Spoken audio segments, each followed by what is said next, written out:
Olá pessoal, tudo bem com vocês? Eu espero que sim. Pessoal, hoje eu preparei essa videoaula para vocês, que é uma revisão para que vocês possam estudar para a atividade diagnóstica, né? A avaliação diagnóstica.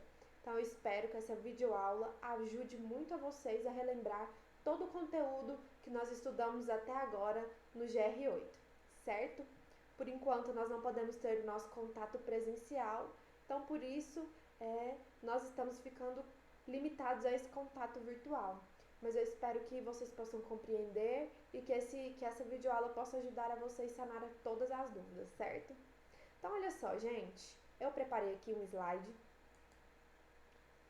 que vai nos ajudar a compreender melhor o conteúdo e ajudar a vocês a esclarecer as dúvidas, né, eventuais dúvidas que tenham surgido durante aí todo esse processo. Então olha só, nós estamos estudando, né, as classificações dos vegetais, certo? Então olha só, lembra lá quando nós estudamos o reino animal? Nós estudamos classificação também. Então a gente estudou dos mais simples para os mais complexos. Aqui no reino vegetal é da mesma forma. Então a gente começa sempre a estudar as características mais simples para os mais complexos. Então, origem e evolução das plantas. Nas plantas também ocorreu essa evolução. Então a gente tinha aqui, ó, as algas verdes, que eram plantas mais simples, viviam completamente no meio aquático, que foi ocorrendo o quê? A evolução. Certo? Então aqui, ó, origem das plantas. E nós tivemos aqui o surgimento da primeira terrestre, que é a briófita. Certo? Ela é uma planta que ocorreu a evolução, ela não vive no meio aquático, ela não é totalmente dependente da água, mas nós vamos ver algumas características que ainda mostram que ela tem algumas dependências da água. E aí nós temos pteridófitas, gimnospermas e angiospermas.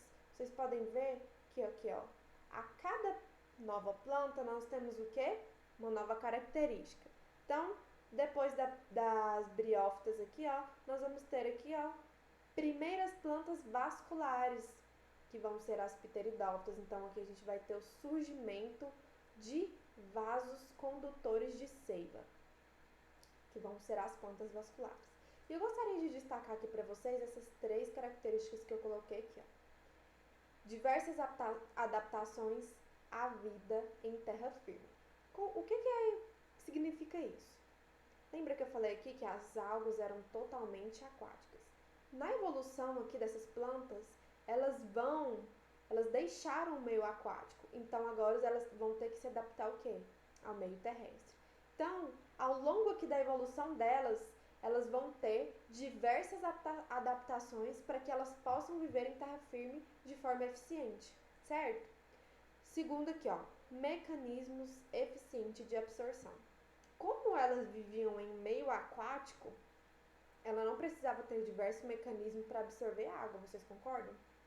Só que agora, como elas estão se tornando terrestres, elas vão necessitar de mecanismos para absorção de água, porque nenhum ser consegue viver sem água, não é verdade? E aqui o terceiro, menor necessidade de água para reprodução.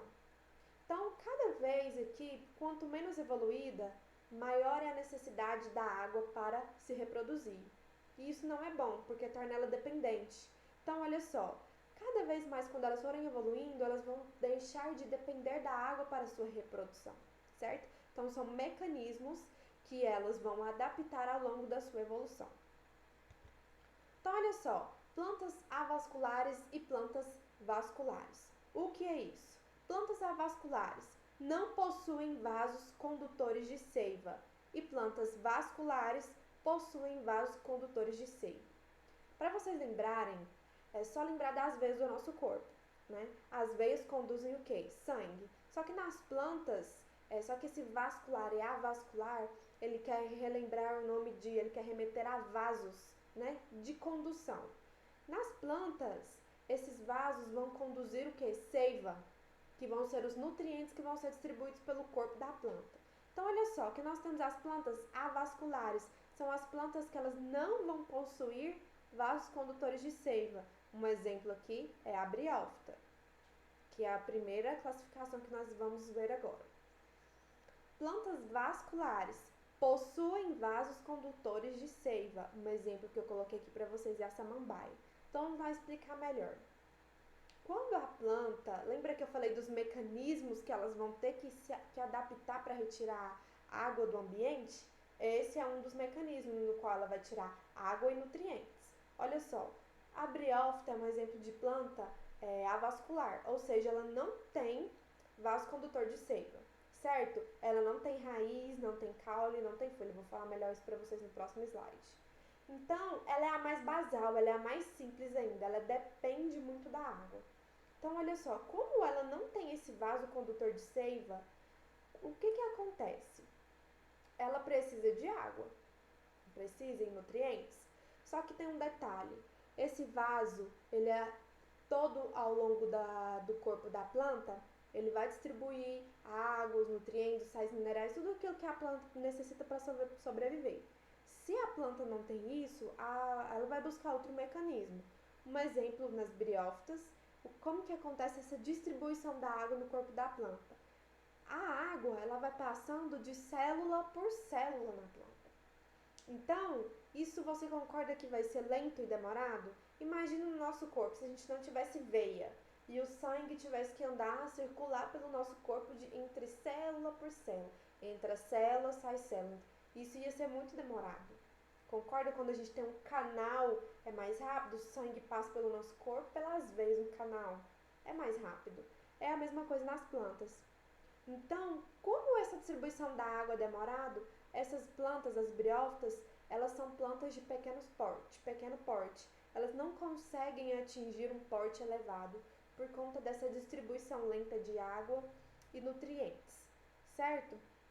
Isso que é a importância do vaso condutor e é um mecanismo que já foi adquirido a partir da pteridófita, então nós vamos já ter plantas maiores que vão conseguir atingir tamanhos maiores, certo? Então a diferença é plantas avasculares não vão possuir vaso condutor de seiva e plantas vasculares vão possuir esses vasos condutores de seiva. Então lembrando, a briófita não possui vaso condutor de seiva e as pteridófitas já vão possuir, ok? Então, olha lá. Plantas avasculares, briófitas avasculares, não possuem vasos condutor de seiva. Então, olha só, plantas pequenas e delicadas que vivem em ambiente úmido e sombreado. Olha só, lembra que eu falei para vocês que elas vão ser pequenas porque justamente por ser avascular, então ela não vai conseguir ter esse metabolismo mais acelerado e não vai conseguir atingir uma grande altura. Então, plantas pequenas e delicadas. Olha a dependência da água ainda por um ambiente úmido e sombreado. Gente, detalhe para essa planta, até coloquei aqui um desenho dela. Ela não vai possuir raiz, caule e folha, tá? Lembra que ela é mais basal, ela ainda não tem essa diferenciação. Então, isso daqui não é a folha. Eu coloquei no próximo slide o nome para mostrar para vocês. Ela vai possuir isso daqui, que se parece com raiz, mas são os rizóides, filamentos que fixam a planta no ambiente em que ela vive e absorve água e sais minerais disponíveis no ambiente, tá? Ele ainda não é considerado uma raiz, ele não tem a configuração de uma raiz. Então, ele é chamado de rizóide, é algo bem mais simples do que uma raiz. E através desse rizóide, essa planta ela se fixa e retira a água e os nutrientes que ela necessita. Uma das plantinhas mais conhecidas é o musgo de briófitas, tá? Sabe no período úmido que dá no pé do muro, assim, aquele verdinho quando tá bem úmido, aquele período de chuva, no muro, assim, no rodapé não dá uma plantinha verdinha? Aquela lá é o musgo, tá? É uma briófita. Então, olha só, pessoal, poucas espécies vivem em água doce, tá? E não é encontrado nenhuma marinha. Rizóide, já falei pra vocês, que é como se fosse raiz, mas não é considerada raiz, mas é o que vai ajudar essa planta a fixar e retirar os nutrientes. Olha aqui, ó, o cauloide, que vai ser essa pequena haste, tá?